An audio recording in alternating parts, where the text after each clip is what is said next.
Muy buenos días, estimados amigos. Francisco Antonio Méndez y el programa Economía y Mercado les saludan este viernes 2 de mayo del 2025, con 24 grados Celsius aquí en la Julia, Distrito Nacional.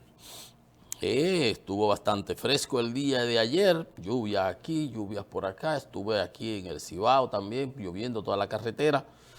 Bueno, hoy es viernes, estamos en la antesala del fin de semana largo. Ayer debió haber sido, era día feriado, día del 1 de mayo, día del trabajo, día internacional del trabajo, que se desplaza, que se mueve hacia el lunes. Entonces, hoy viernes, sábado, domingo y lunes, ¿verdad? Así estamos. Entraríamos de nuevo, estaríamos aquí el martes como de costumbre al lado del cañón compartiendo con ustedes todas las informaciones que se hayan generado de importancia para ese día. Bueno, en Estados Unidos hay sus movimientos en el gabinete del presidente Trump. Vamos a entrar ahorita en más detalles. Removió a su asesor nacional de seguridad. En Estados Unidos esa es una posición extremadamente importante. Habrán oído ustedes hablar del famoso Henry Kissinger, una de las personalidades más deslumbrantes del siglo pasado y de este. Yo tengo varios libros de cabecera. El último que escribió, Liderazgo, donde analiza la vida de 6 grandes estadistas del mundo. 6, sí, Anwar Sadat, uno aquí de Singapur, bueno, son muchos.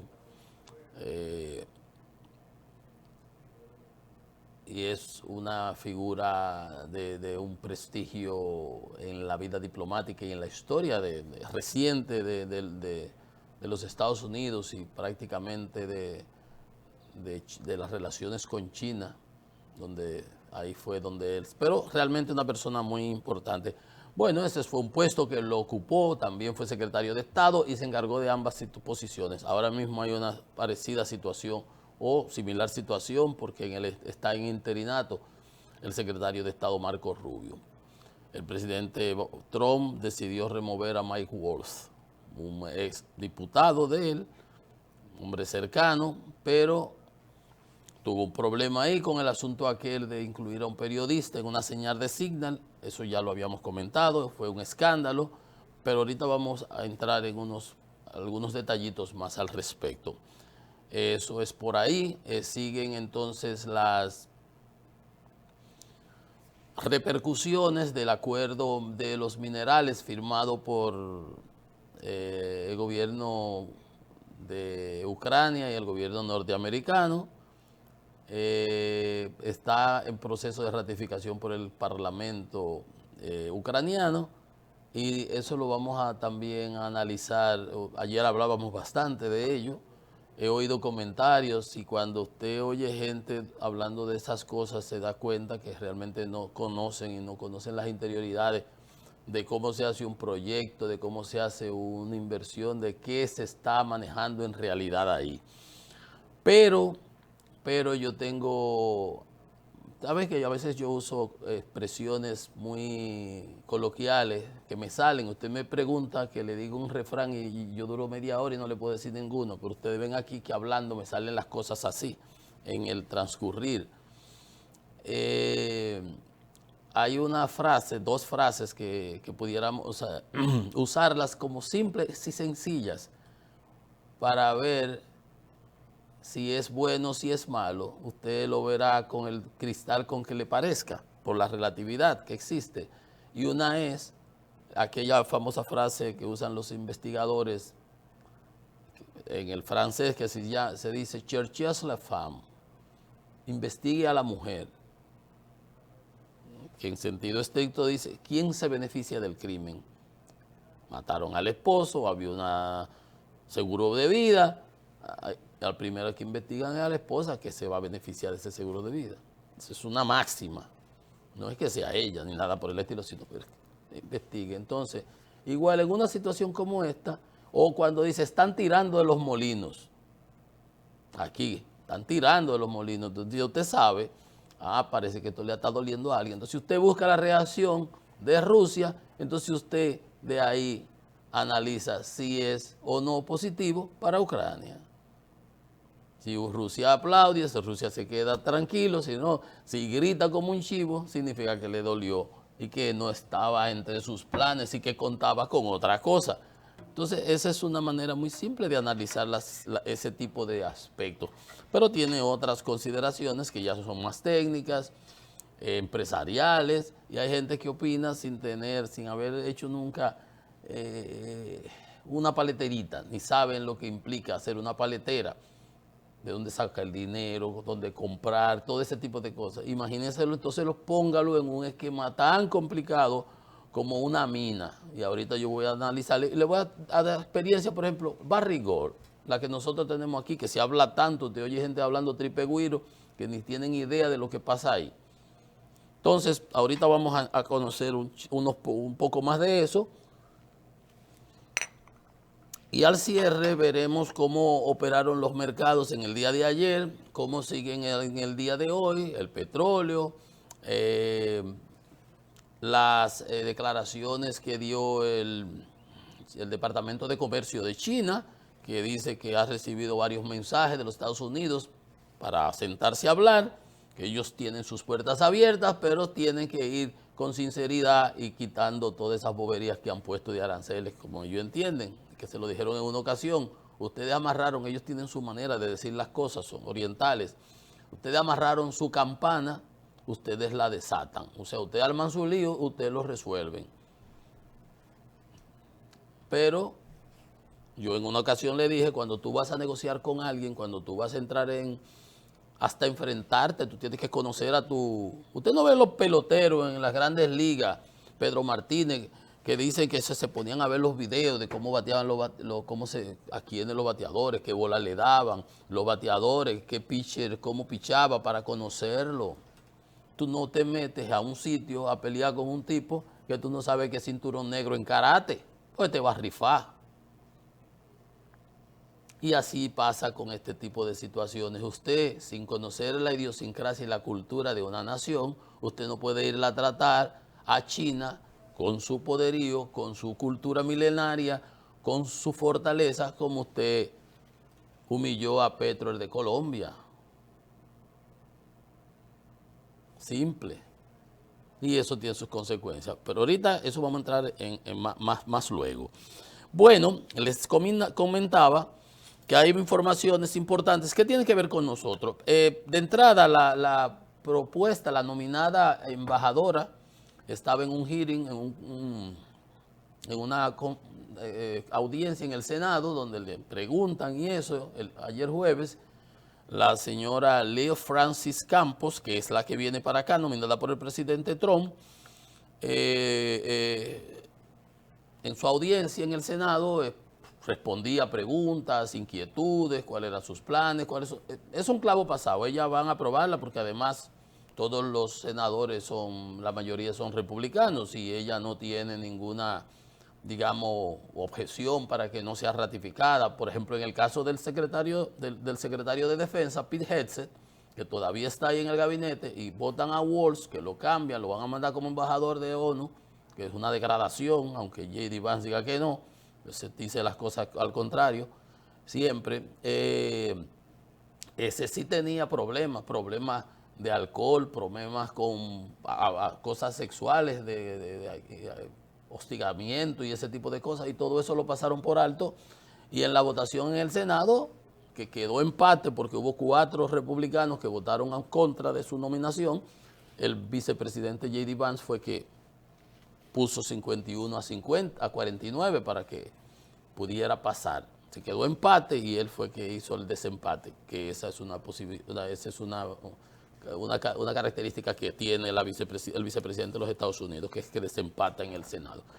Pero ella no tiene nada de eso, o sea que ella vendrá para acá. Ella es una persona con un buen currículum, fue una agente de la CIA, y en su intervención dijo que trabajará estrechamente con nuestro gobierno, el dominicano, para mejorar la seguridad fronteriza y frenar la inmigración ilegal hacia el territorio estadounidense, no la inmigración ilegal hacia nosotros aquí, sino hacia Estados Unidos allá. Pero nosotros tenemos que ocuparnos de la de nosotros aquí, la seguridad fronteriza, eso, en lo que ella nos puede ayudar, perfecto. También prometió trabajar fuerte para el desmantelamiento de las operaciones de los carteles de la droga y las organizaciones transnacionales que ustedes saben que han tomado a la República Dominicana y con el desastre de Haití como un puente.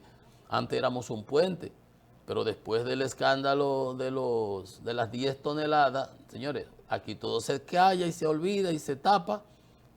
Buscaron 3 guaremates, ¿se acuerdan? La droga de Caucedo, que dijeron que venía de Nicaragua, que de dónde, de Guatemala, que si pasó por aquí pasó Florimán. No, es que nosotros dejamos de ser un puente y ahora somos un almacén. Eso es lo que no quería reconocer el de la DNCD, que cuando dicen que hay fentanilo, no, aquí no hay tal cosa, y le sale un médico diciendo, pero eso lo usamos en los quirófanos. Esas son las cosas. Las organizaciones criminales transnacionales, ella es una persona con experiencia, fue un agente de la CIA, trabajó en ese tipo de cosas, pero señaló algo muy importante para los fines de la nueva política geoestratégica de los Estados Unidos, y es su confrontación con China. Ahorita les decía, en términos del comercio, como China, ahora mismo veía en la prensa internacional, en la mañana temprano, como el Departamento de Comercio de China decía que estaba con las puertas abiertas, que había recibido varios mensajes, porque Trump le han preguntado, sí, estamos negociando, y China lo niega cada rato. No, nosotros estamos negociando nada. ¿Usted ha hablado con Xi Jinping? Sí, yo he hablado mucho. China dice, no, nosotros no hemos hablado nada. Ustedes pusieron su tarifa, ustedes la arreglan. Pero eso es en la parte comercial. Igual que en la guerra, por ejemplo, cuando la guerra de Vietnam, se bombardeaba en el Vietcong, en Saigón, allá en la guerra, bombardeos y bombardeos, pero en París estaban sentados discutiendo la paz, y así fue que se alcanzó la paz. O sea, esta es la parte comercial, y en la parte geoestratégica es la que le voy a decir eso que señalaba ella. Él hizo énfasis en la necesidad que tiene Estados Unidos de reducir la incidencia que tiene China en la República Dominicana y la región. Ese es un tema que va a generar sus conflictos. Aquí hay muchos empresarios, comerciantes que se quejan de del comercio desleal, que tienen toda esa incidencia de la venta de productos chinos y esas tiendas y ese tipo de cosas, y quizás se encuentren entonces en la embajadora, la próxima embajadora, una aliada. Trabajaré incansablemente para contrarrestar la influencia del Partido Comunista Chino en República Dominicana y en el hemisferio. Ya ustedes ven, seremos nosotros en ese sentido. Recuérdense que para hacer las relaciones diplomáticas con China hubo que cortar aquellas que teníamos históricas con Taiwán. Lo mismo hizo Panamá, creo que otro país de Centroamérica, y esa es una cosa que los norteamericanos nos tienen ahí. A la administración pasada, que fue la que lo hizo, a esta administración le conminó. Recuérdense que cuando se tomó posición en el primer gobierno de Abinader, al embajador chino lo sentaron allá en la fila de atrás. Bueno, por otro lado, esta parte me agradó porque dice, no hemos tenido un embajador en República Dominicana en 4 años. Las figuras destacadas suelen ser ignoradas y la República Dominicana es una de ellas. Eso habla muy bien de la alta estima, en que ella tiene a nuestro país, a menos que sea bla, bla, bla, pero no tenía por qué, y esa es la verdad constatada. No tuvimos embajador durante el flamante gobierno, o flamante no, el gobierno de Biden, durante 4 años. ¿A qué se debe? Uno podría lucubrar, uno podría hacer inferencias y cosas, pero la verdad es que nos trataron como unos escolares. Los profesores te ponen, siéntese ahí, póngase castigo, vaya para allá. Venían deputy, secretario, subsecretario de qué sé yo qué cosita y de qué sé yo qué cosa, y los recibían en Palacio, el presidente. Y que llegaba uno, iba a supervisar la frontera, porque era una que generala, pero usted generala de Estados Unidos, no aquí. Bueno, pero nada, eso es importante porque ella será la embajadora. Tuvimos una buena embajadora cuando el gobierno de Trump pasado.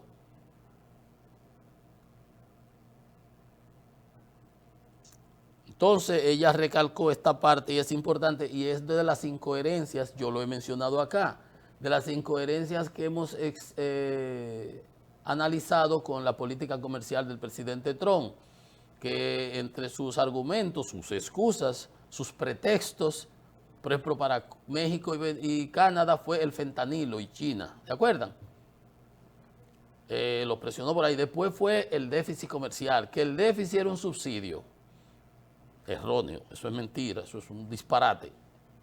No hay tal, eso no es ni siquiera cercanamente cierto. Por parte, eso es un tollazo. Pero decía que los países que tenían, con los que Estados Unidos tenía déficit comercial, eran los que iba a tratar de balancear. Porque en el caso de la República Dominicana es lo contrario, pero nos pusieron 10% de arancel cuando tenemos un acuerdo de libre comercio firmado, como tenía México, como que tenía Canadá. República Dominicana tiene un superávit, un déficit comercial con Estados Unidos de 5.500 millones de dólares. O sea, a nosotros, en lugar de ponernos el 10%, nosotros era que teníamos que ponerle un 10% a ellos de arancel, de impuestos. Pero ¿qué resulta? Que si nosotros le ponemos un 10% a los productos que vienen de Estados Unidos, yo que lo compré aquí en el mercado local, voy a pagar 10% más, porque al final lo paga el consumidor. Claro, el gobierno va a recoger un dinerito, pero eso va a ser más inflacionario, se ven que incrementar los costos. Pero ahí está la realidad, más de 2 millones de estadounidenses de ascendencia dominicana viven en Estados Unidos y 5 millones de turistas vienen aquí al país. Y tenemos ese déficit de 5.500 millones de unas relaciones comerciales, un comercio anual que supera los 30.000 millones de dólares. O sea que vale la pena que se le preste atención a eso, y si ella puede ayudarnos a pichar ese juego para que nos quiten ese arancel, sería importante, porque el arancel, de hecho, en coherencia con las propias expresiones y las políticas de Norteamérica, no aplica a nosotros, como no aplica a la islita de los pingüinos, donde no vive nadie. Por consiguiente, eso fue puesto a lo loco, y obviamente cuando se echa para atrás cada una de esas cosas, se ve el respiro de los mercados.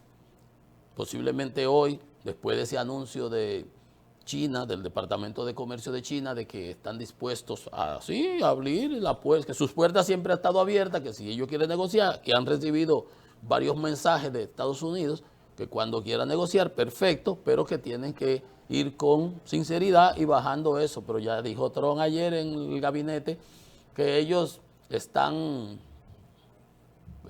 contra la pared y que están obligados y que tienen que comerse esos aranceles, o sea, asumirlos erróneamente, porque ya Apple dice, 900.000 millones, nos va a costar esto al año, 500.000 General Motors, UPS votando empleados, Stellantis cancelando proyectos y votando empleados. Entonces, definitivamente en esto no se beneficia a nadie, y eso lo sabíamos y eso lo sabe todo el mundo. Parece que los de la Casa Blanca son los que no han entendido eso todavía. Buena noticia, dice el ministro de Salud, Atala, que las parturientas han bajado 40% en las maternidades, aunque anda por ahí hablando Tripegüiro, Waldo Suero, el de los médicos. Y él le respondió que no se está dejando de atender a nadie que tenga una emergencia. Porque ahora él dice que hay que darle seguimiento a las a las haitianas, pero que se le den seguimiento en su país, Waldo Suero, múdate para allá y pon un consultorio. Ese es el de la Asociación Médica Dominicana, que opina de todo. Y le dice el ministro que cuando un paciente esté en capacidad de despacharse, se va a despachar. Porque si así, entonces nunca se van a despachar. Ah, que están en cinta. Entonces hay que darle seguimiento durante los 9 meses. No que vengan y se muden para acá, tráiganlas a todas. Por eso es que el galloloquismo no paga. Ahí está, se han disminuido entre un 30 y un 40% las parturientas y en algunos casos hasta más. Porque estaban ocupando el espacio de las dominicanas. Pero lo importante y desafortunado de esto es que estas cosas se hacen reactivas, de rampión, como se dice aquí. Y esto es algo que tiene que ser sistemático, permanente, no una política, no una politiquería, no una acción coyuntural. Yo lo he dicho, el director del Hospital Cabral Ibáez de Santiago, cuando en otra ocasión, porque esta no es la primera vez, el presidente Abinader no es nuevo, 5 años lleva en el gobierno. 5, ya lleva 2 periodos, va por 2 periodos. Y en su otro periodo aplicó una medida igual en algunos momentos, uno pone a buscar y las encuentra. ¿Y qué dijo el director ese? Que yo siempre lo recuerdo, para que no nos olvidemos. Dijo, sí, eso duró 3 días, 72 horas. Entonces ya empezaban a ir de madrugada, de noche, para que no encontrarse con las autoridades ahí. Porque nadie ha dicho, y el protocolo, respetar los derechos, que no se atiendan a las parturientas. Parturienta significa que está de parto, que va a dar a luz. Pero que esté embarazada, que la preñen en Haití, no la manden para acá, no significa que nosotros tenemos que cargar con ella. No, así no. Entonces Waldo Ariel Suero lo que está diciendo, que hay enfermos, que hay que darle seguimiento. Pero que le den seguimiento en su país. Pues si así es, vamos a llenar el país de haitianos y no lo vamos a sacar más nunca. Igual con el tema que masivamente se están deportando. ¿Y qué usted quiere si entran masivamente? Esa es una discusión que yo tengo porque es algo de realidad. Entonces ellos entran 1000, entran 100 y yo voy a procesar y voy a deportar. En lo que de proceso y deporto 5, ya se me quedaron 95 adentro. Eso es hoy. Y mañana la misma historia. Y pasado la misma historia. Y entran por manada. Pues como entran por manada, usted los recoge por manada y lo devuelve por manada. Porque es así. No me puede venir usted a mí a aplicar las mismas reglas que usted aplique en Suiza, en los cantones suizos, en Noruega, en Finlandia. No. Nosotros tenemos un problemazo ahí al frente. 12 millones de haitianos que quieren venir para acá, que no quieren saber de nosotros, pero quieren venir para acá.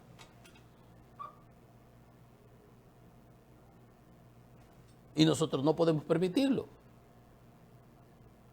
Y es asunto de supervivencia, que es complicado extremadamente, que es difícil, muy difícil. Pero el gobierno que decida aplicar las medidas que tiene que aplicar para defender la nación y la integridad de la patria y la supervivencia nuestra como nación, se lleva las palmas. Pero no es asunto de hacer 2 días, ahora bajaron 40%, pero ya dentro de 2 semanas se acaba el tema, no está en la prensa y ya, y vuelve a cómodo y se dispara de nuevo y entonces vuelve hacia otro bulto después. Si la gente no hace la marcha en Friusa, en Matamosquito, no mandan después a los militares, no desbaratan eso ahí. Entonces no era verdad, como decía el presidente, que aquí no había ningún lugar donde no se accediera, que había control, ahí no había ningún control, por algo se hizo. A reacción, no proactivo, no como una política preventiva antes de, no, se armó eso ahí, y si la gente no va y hace la marcha, el gobierno no reacciona. Y como en los números, porque miden todo en las encuestas, yo no tengo que ver números, pero yo siento el sentir y veo las cosas, seguro que le daba malos números, entonces se mandaron a hacer 15 medidas y que venga, que se convoque al sector político. No está mal, pero no se debe actuar a reacción. Se debe ser proactivo y en este tema mucho más. Mucho más. Miren, señores, cuando surgió esto del programa ese del transporte escolar, digo, qué bueno, porque está bien. Y veo las guaguas que pasan en la ciudad llevando a los niños. Y etcétera, etcétera, eso está muy bien. No se puede andar criticando por criticar. Las cosas buenas hay que aplaudirlas. Pero en Santiago se dio el caso de que se pusieron a buscar unos vehículos eléctricos sin estaciones de carga. Y se criticó entonces, digo, pero qué locura. Qué locura. ¿A quién se le ocurre?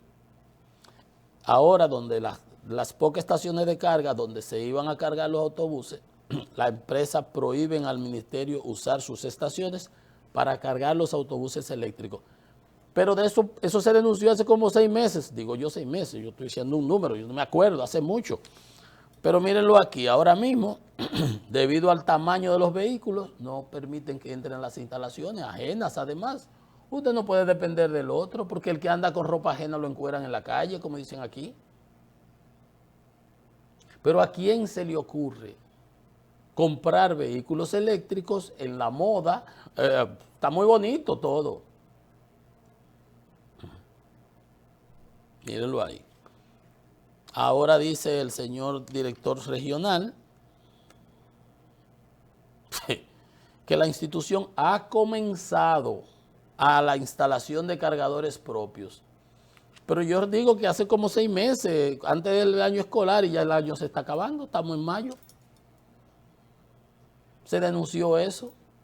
Ahora ellos están, al 50% de los van a poner en Tamboril, Puñal, el sector La Esperanza. Había que esperar que lo botaran como unos perros de ahí, como se dice aquí, coloquialmente. Cerca del 50% de la flotilla de autobuses fuera de servicio. Porque el otro 50% come con sal, como dice aquí. Que es de gasolina o de gas.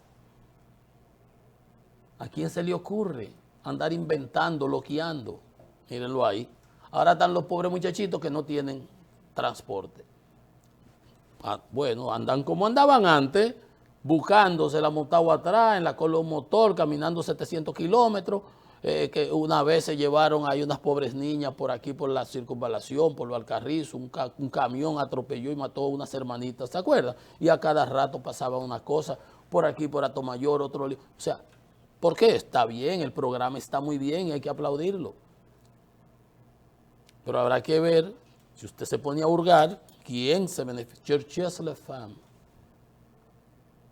¿Quién se benefició de comprar esa flotilla de vehículos eléctricos sin tener las estaciones de carga? ¿A quién había que favorecer? ¿A quién fue que se quiso ayudar? Ayudar y ayudarse. ¿Usted ve? Esas cosas son inconcebibles. ¿A quién se le ocurre? Ahí están los pobres muchachitos a pie ahora. La mitad de la flotilla en el suelo. Pues miren, les decía que ayer el presidente canceló a Mike Waltz y lo va a nominar como embajador ante las Naciones Unidas y va a poner de interino a Marco Rubio, el canciller. Esa posición, esa situación nada más la había experimentado Henry Kissinger en el 73. El señor Waltz fue que incluyó a un periodista, al director de la revista Atlántico, en un chat de Signal como WhatsApp, una cosa de locos, el ministro el asesor nacional de seguridad, y lo tenía ahí con el vicepresidente, con un sinnúmero de funcionarios, y lo puso al tanto del ataque que iba a haber a los Houthis aquella vez, con los aviones, las armas, el horario y todo eso, una información de seguridad nacional peligrosa porque sí, el enemigo tiene acceso a todo eso en espionaje. Y eso pudo haber puesto en peligro a los mismos aviones, lo hubieran esperado con batería antiaérea para llevárselos en ese momento, pues sabían a por dónde iban, a qué hora iban, etcétera. Eso es simple para ellos. Los iraníes, que son los mismos que los aupan, a los hutis. Entonces eso desató un escándalo, pero después él lo reconoció, quiso decir que no, después tuvo que reconocerlo. El propio presidente Trump habló en una entrevista en estos días que sí, pero que él lo apoyaba y definitivamente lo dejaron hasta ahora. Anteayer iba para Michigan el presidente el día de celebrar sus 100 días a un meeting y a él no lo dejaron subir en el avión. Ya se sabía, en el avión que iba para allá, ya sabía que algo había mal, que no estaba. Bueno, lo van a nombrar y que es un ascenso, según J.D. Vance, el vicepresidente en Butte. Eso es una posición extremadamente importante. Y más con un gobierno que tiene a un tipo que se llama Steve Witkoff, que es el que mandan para negociar la cosa de Ucrania, que dice que Putin es loco con Trump, que hasta le mandó así un cuadro, que Palacio, un hombre que no tiene experiencia, un constructor de edificios sin experiencia protocolares, ni de diplomacia, ni nada. Pero bueno, por eso las cosas. Pero usted dice, ¿por qué quitan a este si el secretario de Defensa lo hizo mucho peor, como dicen? El secretario de Defensa no solamente creó un chat donde incluía hasta a su mujer, a su abogado, a un hermano, y le puso todas esas informaciones de seguridad, y hay un escándalo.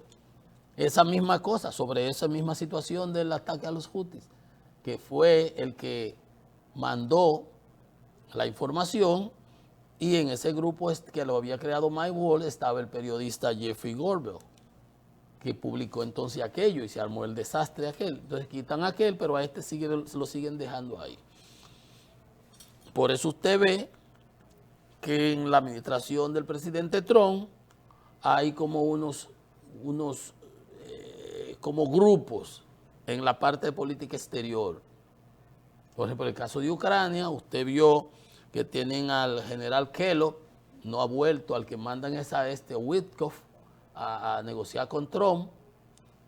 Con Putin. Trump se regó, dice que ya, parece que el Departamento de Estado dice no va a seguir en esa situación porque está viendo que Trump en estos días dijo que Putin lo que lo estaba era mareando, que él entiende que ya se dio cuenta porque Putin hablaba de la paz y el acuerdo, pero seguía bombardeando áreas civiles, ciudades y eso, no los sitios militares ucranianos.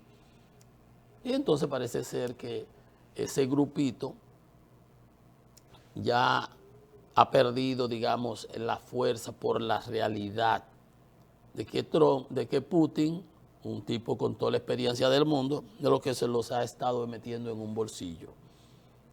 Y miren ustedes la reunión que resulta en el Vaticano, y Trump y Zelensky tienen un tete a tete ahí de 15 minutos al menos, sin la presencia de J.D. Vance, que armó el rebú aquel en la Casa Blanca, y los otros payasos ahí que lo que hacían era reírse, y que porque él andaba con un periodista viejo ahí disparatoso, y que porque él no andaba respetando sin un traje, como que cuando Churchill iba a la Casa Blanca no iba con su zafarrancho de combate porque está en guerra.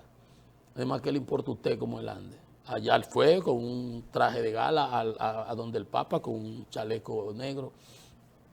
Bueno, pero ese no era el punto, sino que fíjense ustedes cómo la administración está teniendo esas diferencias y esa circunstancia que se dio de esa reunión tuvo sus repercusiones, porque miren cómo se firmó el acuerdo ayer, que dije ahorita veremos algunos detalles. Un acuerdo que no implica repago de deuda. Ya acaban de aprobar 50 millones ya en la administración de Trump de armamento para Ucrania. Creo que es la primera vez que ocurre.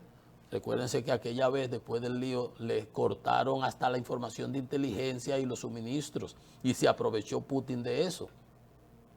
Me parece que ahora la situación como que ha dado un cierto vuelco, y esa es la importancia geoestratégica de ese acuerdo que acaban de firmar.